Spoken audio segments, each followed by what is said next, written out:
Alright guys, what's going on? It's me here, right here, and just wanted to say, as you guys probably know, is that WWE had a pay-per-view tonight, in Night of Champions. So, obviously it's going to be my WWE 2011 Night of Champions review. Overall, I thought the show itself was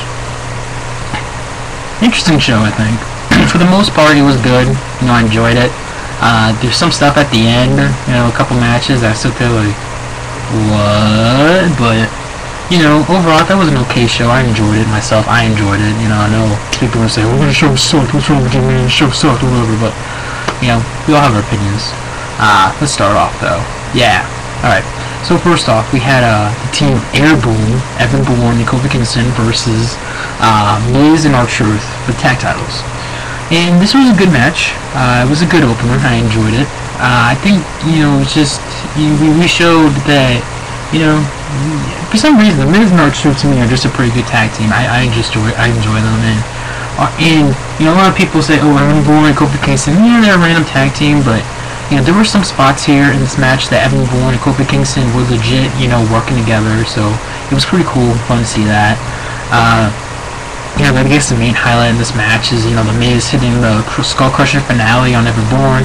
Referee was, busy with R-Truth or whatever, and then, so he couldn't count him, and then the referee finally counts him, but it was only like a 2 count or whatever, and then, Miz gets all upset at the ref and just pushes the referee down the turnbuckle. Ref calls for disqualification, so Bourne and Kofi Kingston retain the tag titles. Then, afterwards, R-Truth goes up, tries to cool off Miz, and then, picks up the referee, trying to help him, and then just, punches him in the face, whatever, and, this was good because, it didn't make R-Truth and Miz look weak, it kind of made the conspiracy, it made him kind of more realistic, and, the Miz and R-Truth didn't look bad, and at the same time, Bourne and Kofi Kingston kept the tag titles for a little bit longer, so, it was all good. These guys probably have a rematch at, Hell in a Cell. Then we have Cody Rhodes versus DiBiase for the Intercontinental title. This was good. I enjoyed this match. It showed, this was kind of like a last-minute deal, but it showed the young talent of Cody Rhodes, DiBiase. These guys have a history with, Priceless and, Legacy and everything. These guys are former tag team champions. So, this is, a nice, good match. I don't know if a lot of people have been talking about this match, but it was good. DiBiase rips off the mask of Cody Rhodes, and then Cody Rhodes, rolls up DiBiase using the tights, heel move, he's a heel, it's a job. 1, 2, 3, he retains the IC title, and, it was just a good match, it was pretty cool to see, so, did what he needed to do. Then, we had a promo. Christian was coming out there, he got a promo saying that, he has one more match, he wants one more match. And Sheamus comes out there and basically says, alright, if you get one more match and you become world champion, I want to be the #1 contender. And then they said one more match, and the crowd was chanting, and then finally Sheamus hit the pro kick on Christian. Yep. Then we had the Fatal 4-Way match for the United States title. Dolph Ziggler versus Jack Swagger versus John Morrison. And this match itself, it was good. I liked it. It was probably one of the better matches. I actually thought when these guys were having a match, I was like, God, this is gonna be a cluster right here. But it actually really wasn't a cluster. Every guy basically did their finisher. Alex Riley, Swagger, Morrison, Ziggler.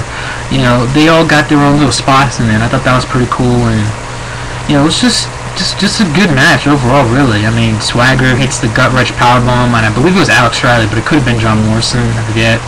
Then Dolph Ziggler pushes, he pushed Jack Swagger out of the way, and then pins him, 1, 2, 3, so Ziggler is still the United States Champion. That kind of shocked me a little bit, because I thought maybe Ziggler would have dropped the title, but, it seems like, because Swagger was pissed off the match, that maybe Ziggler and Swagger again, I know it's a heel versus heel, maybe Swagger turning face down the road, I don't know, but, after the match was over, Vicky Guerrero got interviewed by Matt Striker. She kissed him, whatever, and she's like, oh, the only client I have is Dolph Ziggler, blah, blah, blah, yeah.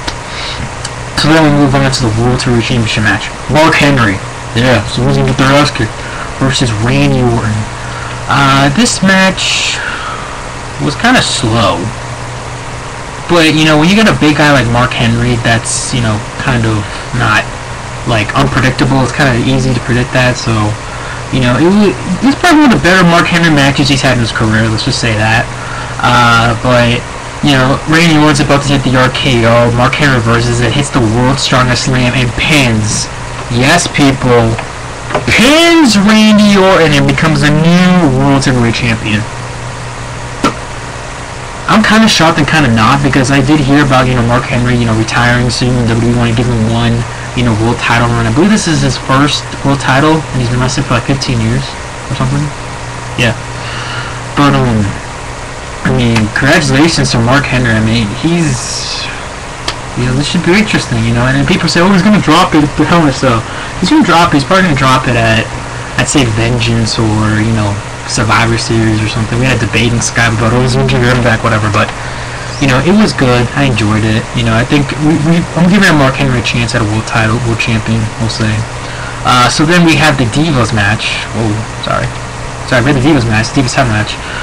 Kelly versus Beth Phoenix, and Beth Phoenix was the whole town girl. Why? Because this is in Buffalo, New York, and Beth's from Buffalo, New York, so. You know, this match was actually, this match itself was actually better than the match at SummerSlam. I thought it was better than the SummerSlam match. It went a little bit longer, I think, too. So, you know, it was just a good out match.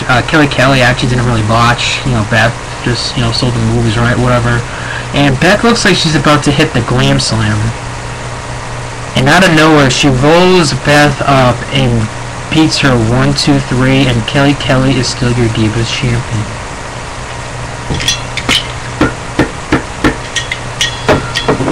How does this make sense? Again, it's like the same fucking ending. Kelly, everybody must love Kelly, love that Barbie doll. Okay. So, let's get to the WWE title match. John Cena versus Alberto. So Alberto comes out there all pissed at Ricardo Rodriguez. Basically says, where's my car, because he didn't come out in his car. Who comes out there with his car? None other than John Cena. Yeah, Cena, baby. Yeah, John Cena comes out there with his car, his yellow car, and then they have the match. They kind of promo each other, then they have the match itself. The match, this match was slow. Like, this match, I just could not really get into this match. It was okay, I guess. It was alright. It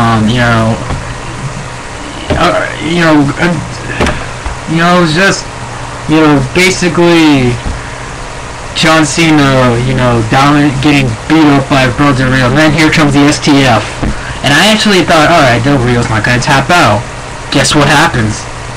Del Rio taps out. So yeah, apparently John Cena is now a 12-time overall world champion, 10-time WWE champion, 2-time world champion. So yeah, what was the point of putting Del Rio the WWE champion? You're about to have your Mexico tour, and like, now you just drop the title off of him and put it on Cena. How does that make sense? It just doesn't make sense to me. I don't know why. It just doesn't. But oh well. And remember, Cena's facing Rock at Mania, and he's gonna team up supposedly with The Rock at Survivor Series. And then last but not least, we had God himself versus Jesus, aka Triple H versus CM Punk, in a no disqualification match. This started off when Triple H was literally about to, do the classic, spirit in the air type of deal, because Punk attacked him. This was just a straight up fight. There was no wrestling involved. This was a brawl. This was a fight, and it's no disqualification. These guys were supposed to hate each other. It worked. It was good. It was enjoyable. A lot of good spots. One spot, CM Punk jumps off the top rope and goes right through a table. The Spanish announce table. What was the Spanish announce table? Through Triple H. And then all of a sudden, all hell breaks loose. Miz and R-Truth come out there and start beating up on, Triple H and, CM Punk. And I was worried about Triple H because he might have some ring rust from WrestleMania, but, R-Truth puts CM Punk to cover Triple H. 1-2. Triple H kicks out. Then we have John Laurinaitis come out. And then he's like making a phone call, like he's texting someone. It's like, what the hell? And then we got, Punk and Triple H battling Miz and R-Truth. Then we got Kevin Nash coming out, attacking, jacking up powerbombs CM Punk. Then he's about to attack Triple H. And then Triple H actually hits him with the sledgehammer. Mind you, Punk got hit by 2 pedigrees by now, and Triple H got hit with like 2 GTSs. Then Triple H finally gets another pedigree. 1, 2, 3, your winner, Triple H. The ending was just ridiculous. Like, it lasted way too long. Like, it was, I swear, no offense, but this was like a freaking Vince Russo. Like, they overbooked that. Good lord.